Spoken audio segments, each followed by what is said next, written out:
จากวัดดะไพเชียงใหม่สืบสานเวลาผ่าน131 ปีนานไกลวัดพระบาทอุดมรุ่งเรืองงามตา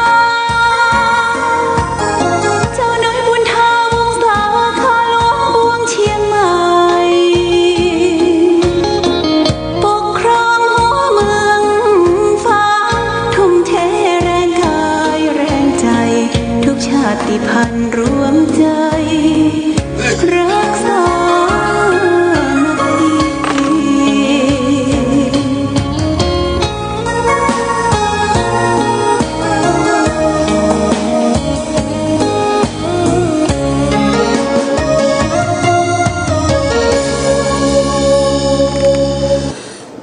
เจริญสุขศรัทธาสาธุชนญาติโยมพุทธบริษัททั้งหลายวันนี้รายการธรรมประทีปส่องต่างก็ได้มาพบปะกับพ่อแม่พี่น้องศรัทธาสาธุชนญาติโยมแห่งครั้งหนึ่งวันนี้เป็นวันศุกร์ที่22เดือนตุลาคมพุทธศักราช2564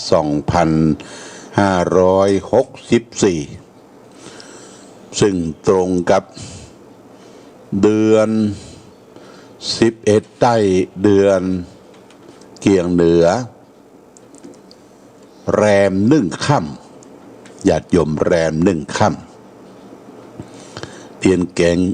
กียงแรม1 ค่ำออกพรรษาปกติแล้วเราจะตักบาตรเทโวโรหณะแต่ปีนี้บ่มีการตักบาตรแต่ประการใดเพราะว่าโรคไข้โควิด-19มันยังระบาดอยู่พี่น้องก็ตักบาตรตามอัธยาศัยบ่ฮื้อมั่วกันบ่ฮื้อมีคนหลายทุกครั้งทุกปีเราก็ตักบาตรกันเป็นเส้นเป็นสายแต่ปีนี้งดนะญาติโยมนะงดตักบาตรเทโวโรหณะเพราะว่ากลัวโรคภัยไข้เจ็บโควิดเนี่ยมันระบาดอยู่ตอนนี้มันระบาดมันติดมันแปดมันเปื้อนทั้งทุกเจ้าพระสงฆ์ทั้งญาติโยมเพราะว่าพี่น้องที่ไปใส่บาตรกันนั้นมาจากทุกสารทิศปีนี้ก็งดเว้นนะงดกันก่อนปีหนึ่งแล้ววันนี้เป็นวันศุกร์ญาติโยมเมื่อคืนบึดนี่ก็ไม่ได้ไปไหนเนาะบึดจะได้มาพบกันในภาคกลางคืนเพื่อจะได้มาอนุโมทนากับญาติโยมที่ได้ให้ได้หอมได้ทำบุญสุนทานค่าไฟฟ้าสถานีเป็นเจ้าภาพจองกฐินเขาก็จะได้มาอนุโมทนากันแล้วก็จะได้ทำน้ำมนต์เนาะทำน้ำมนต์ปั่นน้ำมนต์เพื่อแก่ญาติโยมไปสู่บ้านสู่จองเคหสถานน้ำมนต์นี่ญาติโยมบางท่านก็ว่าโอ้มันบัดศักดิ์สิทธิ์กะหลวงพ่อมันมนต์ผ่านอากาศผลตอบรับนะผลตอบรับมาว่าเปิ้นว่าโอ้เปิ้นได้ดื่มน้ำมนต์ยื่นอกยื่นใจหายโรคภัยในญาติโยมบืดเมื่อคืน9 โมงเขาก็เอาได้ข่าวได้ปืนเมืองไปเควียนไปหวั่นกับวิทยุแล้วก็โยงมาที่ภาชนะน้ำเข้ามินส้มปล่อยหรือน้ำบริสุทธิ์น้ำขวดวันเวที่จะกินและทิ้งนะเป็นน้ำมนต์นะเป็นน้ำพระพุทธมนต์ขององค์สมเด็จพระสัมมาสัมพุทธเจ้าหลวงพ่อเพียงแต่เป็นสื่อกลางเต้าอั้นนะสื่อกลางเป็นคนสาธยายเป็นคนเจริญพระพุทธมนต์ออกอากาศออนไลน์ไปที่ต่างๆตามขึ้นสีขาวต้องเตรียมไว้นะญาติโยมต้องเตรียมไว้มันเป็นมนต์เป็นกำลังใจส่วนหนึ่งเอาไปประไปพรมรถรางสถานที่พักรับนอน ในบ้านในจองเฮาก็คือมันเป็นสิริเป็นมงคลนะเป็นมงคลสิริเป็นมงคลเนี่ยก็ทำให้เกิดความเจริญรุ่งเรืองปราศจากสรรพทุกข์โศกโรคภัยทั้งหลายทั้งปวงเหมือนกับสมัยนังในพุทธกาลที่พระพุทธเจ้าได้ไปโปรดชาวเมืองไผ่สาลีเมืองไผ่สาลีนั้นเกิดโรคเกิดโรคอหิวาจนคนล้มตายไปเกิ้งเมืองญาติโยมซากศพผีตายจึงนองไปทั่วทุกถนนหนทางฝนแรงแห้งขอดพระเจ้ากรุงไผ่สาลีก็ได้ติดต่อกับพระกรุงกับกษัตริย์กรุงมคธเพื่อจะได้ทาบทามอาราธนาพระพุทธเจ้าไปโปรดผู้คนพระพุทธเจ้าก็ได้นำสาวกจำนวน500 รูปมีพระอานนท์ติดตามไปโดยพอข้ามฝั่งแม่น้ำคงคาเอาป่าตะเอาตีนเลยไปเหยียบตีนซ้ายนี่เหยียบที่เมืองไผ่สาลีเนี่ยบอกก็เอาป่าตะตีนซ้ายเหยียบเข้าไปนี่โยนแผ่นดินฟ้าฝนตกลงมานะตกอย่างดีเนอะบ่มีลมตกสะโอ้น้ำจึงน้ำนองมาปัดเอาผีเน่าผีตายซากศพที่เน่าที่เฟะทะทางหลังลงแม่น้ำถนนหนทางก็เลยสะอาดสะอ้านหลังจากที่ฟ้าฝนตกซากศพไหลไปสู่แม่น้ำแล้วก็มีแดดขึ้นมาละมีแดดมีแสงพระอาทิตย์แสดส่องเข้ามาทำให้พื้นที่นั้นแห้งสะอาดปราศจากซากศพปราศจากโรคพระองค์ก็ตรัสให้แก่พระอานนท์ว่าให้ทำน้ำมนต์พระอานนท์เป็นประธานก็ได้ทำน้ำมนต์บทรัตนสูตรญาติโยมยานิทะปูตานิสามากาตานิภุมมานิวายานิวาอันตาลิเคนี่ทำน้ำมนต์ใส่บาตรแล้วไปประพรมตัวบ้านตัวเมืองไผ่สาลีทำให้เมืองไผ่สาลีเนี่ยเกิดลึกฟื้นชุ่มเย็นขึ้นมาผู้คนก็ปราศจากโรคภัยไข้เจ็บพืชพันธุ์ธัญญาหารต้นไม้ต้นตอกก็วึดขึ้นมาว่าปุดโตเขียวชอุ่มไปทั่วเมืองไผ่สาลีเนี่ยญาติโยมนะนี่คือบทพระพุทธมนต์บทพระพุทธมนต์ญาติโยมสมมุติว่าเฮาบ่มีคาถาอย่างเด้อบ่มีคาถาบ่มีบทพุทธมนต์ขอคะแนนว่านอบน้อมถึงพระพุทธเจ้าเอาพุทโธพุทโธพุทโธเนี่ยมาภาวาวานั้นในใจก็ใช้ได้ละญาติโยมระลึกถึงพระพุทธเจ้าพุทโธธัมโมสังโฆหรือจะว่านะโมก่อนนะโมตัสสะภะคะวะโตอะระหะโตสัมมาสัมพุทธัสสะ3จบแล้วก็อรหังสัมมาสัมพุทโธสวากขาโตสุปฏิปันโนเนี่ยว่ามันจบ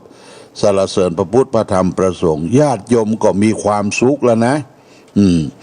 มีความสุขความเจริญไปที่ไหนก็อยู่เย็นเป็นสุขเพราะเรามีพระรัตนตรั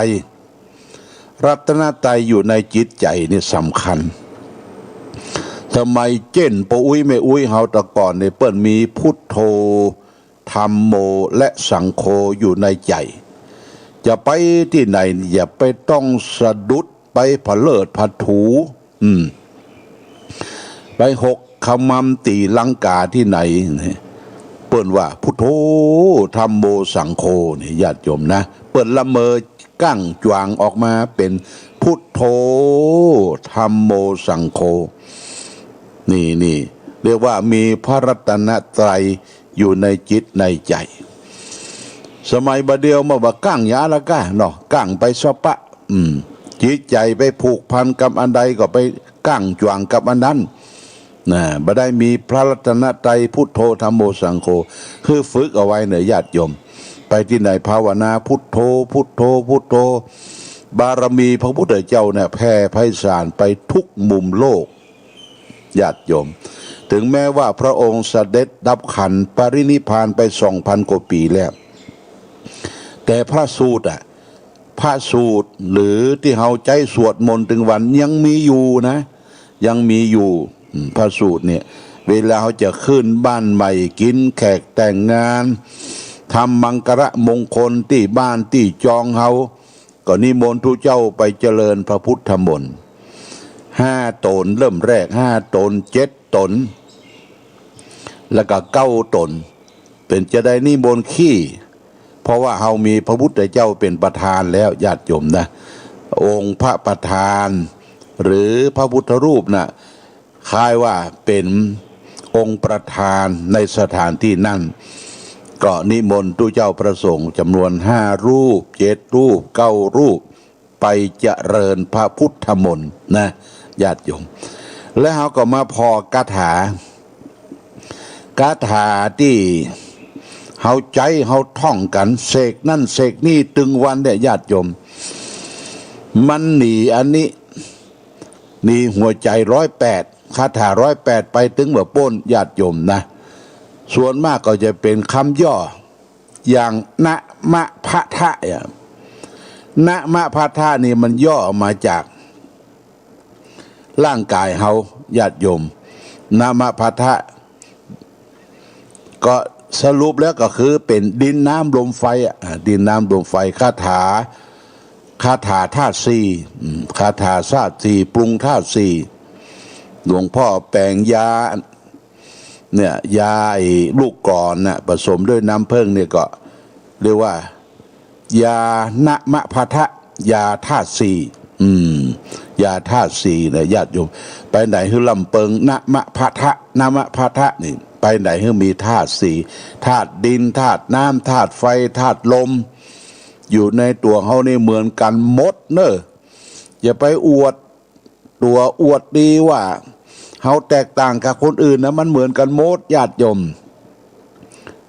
ธาตุน้ำธาตุดินธาตุน้ำธาตุไฟธาตุลมเมื่อเขาโลดเล่นตื่นเต้นอยู่ในสังคมโลกบาเจ็บบาไข้บาเมยธาตุเขาบ่แปรปรวนเขาก็ว่ามันบ่เป็นอย่างว่าถ้าเขาธาตุเขาเสื่อมบ่ได้นะธาตุเสื่อมบ่ได้ธาตุดินเสื่อมเป็นแผลเป็นอย่างในร่างกาย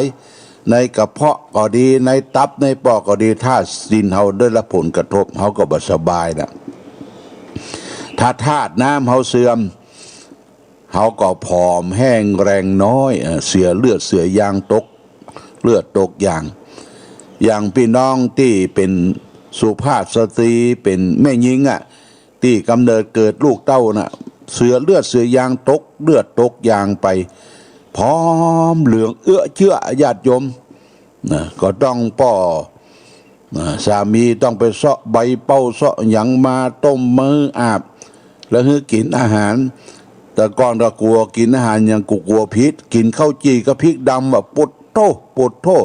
แต่สมัยบัดเดียวนี้เปิ้นบ่ให้กินนะเนอะต้องกินอาหารที่มีวิตามินโปรตีนนี่หมอเปิ้นสั่งให้กินอย่างนั้นเพื่อบำรุงทดแทนที่เสือเลือดเสือยางไปแต่ก่อนต้องอยู่เดือนนะ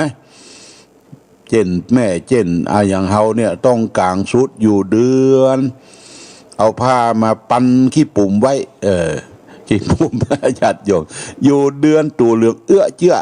กินยังก็บ่ได้กินดีกับเปิ้นไปไหนบ่ได้ไปเลี้ยงลูกเลี้ยงเต้าน้ำนมลูกเต้ากินลูกเต้าใหม่ๆก็ทารกเด็กน้อยก็กินข้าวบ่ได้ต้องกินนมถ้าแม่กินพิษกินยังไปก็ลูกก็ต้องเสียต้องอย่างนี้โอ้เลี้ยงลูกเลี้ยงเต้า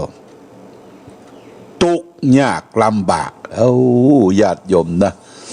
พ่อก็หัวกดก้นคิด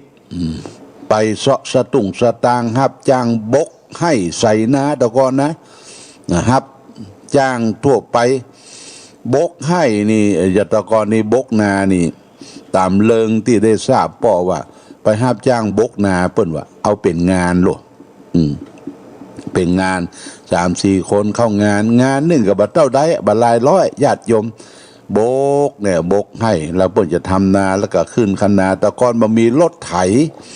บ่มีรถสุต้องเอาใจแรงกายของคนเนี่ยไปรับจ้างได้สตางค์มาก็เอามาซื้อยุกซื้อยาซื้อข้าวสารซื้อผลหมากลากไม้จิ้นป่ามาเลี้ยงแม่เลี้ยงภรรยาที่เลี้ยงลูกเต้าอยู่ในหลัง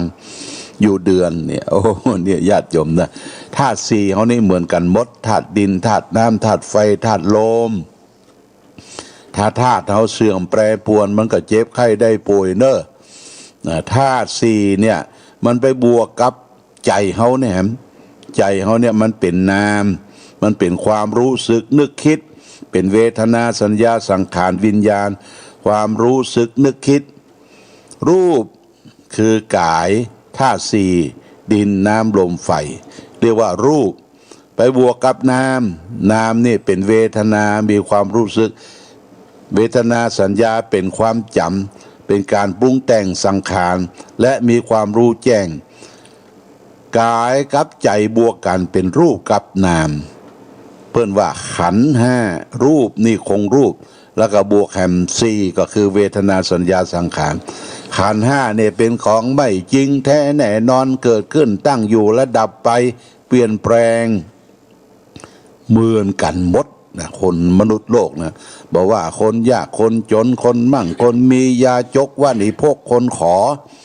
แต่คนเฮาต่างกันที่จิตที่ใจเพราะว่านาจิตต่างคนต่างจิตต่างใจบางคนก็ใจดีบางคนก็ใจสูงบางคนก็ใจต่ำบางคนก็ใจแคบ โอ้โตว่าต่อญาติโยมนะจิตนาจิตต่างเนี่ยบางคนก็ง่างใส่กันบางคนก็ถุยน้ำลายใส่กันบางคนก็ติฉินนินทาเล่าหน้าจ่าขวัญในคนที่มีกิเลสทั้งนั้นคนที่มีกิเลสความโลภความโกรธความหลงพระพุทธเจ้าตรัสว่าสิ่งเหล่านี้มันเป็นทุกข์เพราะกิเลสนะทุกข์เพราะโลภเพราะโกรธเพราะหลง ญาติโยมพระพุทธเจ้าได้กำจัดโลภโกรธหลงออกไปพระองค์มีจิตใจสดใสไว้เนี่ยเรียกว่าบริสุทธิ์บริสุทธิ์นั่นก็คือมาละมนทินเครื่องเศร้าหมองในจิตในใจหมดไปโอ้พระพุทธเจ้านี่เปิ้นจะทำหน้าตายิ้มนะพระพักของพระองค์นี่จะยิ้มบะบูดบะเบี้ยวบะบึ้งนะบะตื้อเยอะแล้วก็หน้าตายิ้มนะแล้วก็บะไข้หัวพระพุทธเจ้านี่บะไข้หัวกากหันเขี้ยวนี่บ่ใช่ญาติโยมพระพุทธเจ้าลักษณะเปิ้นหมดทุกข์หมดโลภหมดกดโดดหลงเพราะฉะนั้นเราควรที่จะทำหน้าของเราเหมือนกับพระพักพระพุทธเจ้ายิ้มอิ่มเบิกบานในด้านจิตใจจะไปบูดจะไปจุนปากใส่คนนั้นคนนี้ญาติโยมบดีเด้อจะไปเกลียดไปจังคนนั้นคนนี้จะไปว่าคนนั้นคนนี้นะทำจิตใจของตนเองให้สงบนั้นมีสมาธิสะอาดก็บริสุทธิ์มีศีลบริสุทธิ์สะอาดสว่างก็คือมีปัญญาสะอาดสว่างสงบเนี่ยอยู่ในจิตในใจเขาจะพบแต่ความสุขนี่ฝากไว้พูดถึงรักของที่อยู่ในจิตในใจเขาเอาละญาติโยมก็ต้องขอบคุณอนุโมทนากับเจ้าภาพเจ้าศรัทธาที่เพิ่นได้มาเพิ่มเติมวันนี้เพิ่มเติมสักน้อยก่อนวันผู้เกาะบัดคืนบึดก็จะทยอยมาอ่านรายชื่อเพิ่มเติมเป็นเจ้าภาพกฐินวัดพระบาทอุดมซึ่งจะตอดในวันที่7เดือนพฤศจิกายนเดือนหน้าในวันอาทิตย์เดือนยี่ขึ้น3ค่ำแล้วก็เพิ่นก็แจ้งผลได้ไปขึ้นเส้นที่คุณสายใจห้านตระกูลหรือนานมานพสุทธเสนาที่น้ำบ่อสวาเนอสำนักงานมูลนิธิเล็กอยู่ที่หั่นไปจะเป็นเจ้าภาพไปจองบริวารกฐินจะเป็นเสื่อศาสตร์อาสนะไม้กวาดเป็นยูเป็นไม้กวาดสลัดอย่างมีที่หั่นมดแล้ววันที่6พฤศจิกายนเนี่ยเราก็จะมาช่วยกันจัดแจงแต่งดา ตาลกฐินตาลผ้าจำนำพรรษาโดยเจ้าภาพเพิ่มเติมที่จองมาก็มีแม่สมศรีปันไฝแม่สมศรีปันไฝนี่ก่อนน้องอึ่งใต้1 กองคุณศรีนวลจะเนาะพ่อศรีนวลแม่สมศรีปันไฝ1 กอง 1,000 บาทแม่อำนวยทองชัยบ้านสวนดอกใต้1 กอง 1,000 บาทแม่เพนพรชัยเกต1 กอง 1,000 บาทแม่ตาชัยวงศ์บ้านสวนดอกใต้1 กอง 1,000 บาทแม่ลำดวนเป่งแก้วอันนี้บ้านเต่าดิน1 กอง 1,000 บาทนางสาววาสนาวงเป่งบ้านเต่าดิน1 กอง 1,000 บาทและแม่คำแสนจอมอันนี้บ้านเวียงสุโธ1 กอง 1,000 บาทโมทนาสาธุเนื้อญาติโยมถ้าเฮาบ่ได้เป็นกองแต่หอมตามเจตนานี่จะไปหอมที่ไหนญาติโยมก็ไปหอมที่หัวมวดเนี่ยตะวานี่เฮาได้มอบต้นหัวมวดแล้วก็มอบซองผ่านหัวมวดไปญาติโยมหัวมวดทุกมวดเนี่ยจะเอาซองไปแจกบอกบุญหอมคน100 200 4 50แล้วก็ตั้งหัวมวดเพื่อจะได้รวบรวมจดเส้นจดเอารายหมายเอาชื่อแล้วก็วันที่6เขาก็จะมารวมกันแป่งต้นวันที่7ก็จะได้มาตางกฐินและก็ศูนย์กลางไผจะมาหอมก็หอมที่น้ำบ่อสาวาอันนี้มีต้นต้นพระเจ้าฝางพระนางสามผิวนะนี่เปิ้นตั้งต้นไว้ก็ตั้งเป้าไว้10,000 บาทญาติโยมนะตั้งเก้าไว้10,000 บาทรายหมื่นรายอย่างเบิดเขาก็จะมาอ่านแห่งกรรมวันนี้รายการธรรมะก็ใกล้หมดเวลาเนาะญาติโยมเนาะต้องขอบคุณอนุโมทนาสาธุกับทุกท่านทุกคนที่ได้ให้ได้หอมได้บริจาคได้ร่วมกันทำบุญสูนตานประจำปีทอดกฐินนี่สำคัญคือเราจะได้เอาผ้ามาถวายทานคือแก่สังฆพระสงฆ์สามเณรเป็นผ้ากฐินผ้าจำนำพรรษาปี1นี่เพิ่นก็ได้เปลี่ยนผ้าใหม่ชุด1ยิ่งมาเหมือนเฮาญาติโยมตั้งบ้านตั้งจองพี่น้องศรัทธาเปลี่ยนเป็นชุดนั่นชุดนี้สีนั่นสีนี่แต่ตั้งวัดนี่สีเดียวเยลโล่คือสีเหลืองนะบางทีก็เปลี่ยนเป็นสีกั๊กพ่องสีราชนิยมพ่องสีเหลืองพ่องกับแล้วแต่สถานที่ที่จะได้มานุ่งผ้าครองในผ้ากฐินและผ้าจำนำพรรษาจึงขออนุโมทนาสาธุเน้อญาติโยมเด้อบอกว่าศรัทธาบ้านเฮาศรัทธาบ้านอื่นที่ไหนก็ไปตานผ้ากฐินไปตานผ้าจำนำพรรษาที่ทุกเจ้าพระสงฆ์ได้จำวาสาครบออกตะวาแล้วเพิ่นออกในโบสถตะวาเนี่ยออกโบสถในตะวาแล้วไปปวารณาต่อกันนี่ก็ญาติโยมก็เฮาจะไปไหนก็ไปได้ละไปเกิน7 วันก็ได้แต่จะออกจากวัดนี่ต้องลาภิกษุที่อยู่ในวัดก่อนทุกเจ้าพระสงฆ์ไปในตำพืชตำพือไปเลยแบบสัมภเวสีบ่มีที่อยู่เนี่ยโอ้มันบ่ใช่มันผิดหลักพระวินัยคำสอนของพระพุทธเจ้าว่าพระสงฆ์องค์เนนจะออกจากวัดต้องลาเจ้าอาวาสลาภิกษุที่อยู่ในวัดก่อนถ้าไม่ลาเนี่ยปรับอาบัติเนี่ยญาติโยมต้องบอกลาอาบัติก็คือการเสียศีลน้อยๆศีลปาจิตติศีลสังฆาทิเศษศีลอย่างต่างๆเนี่ยญาติโยมนะจะต้องบอกลาพระภิกษุ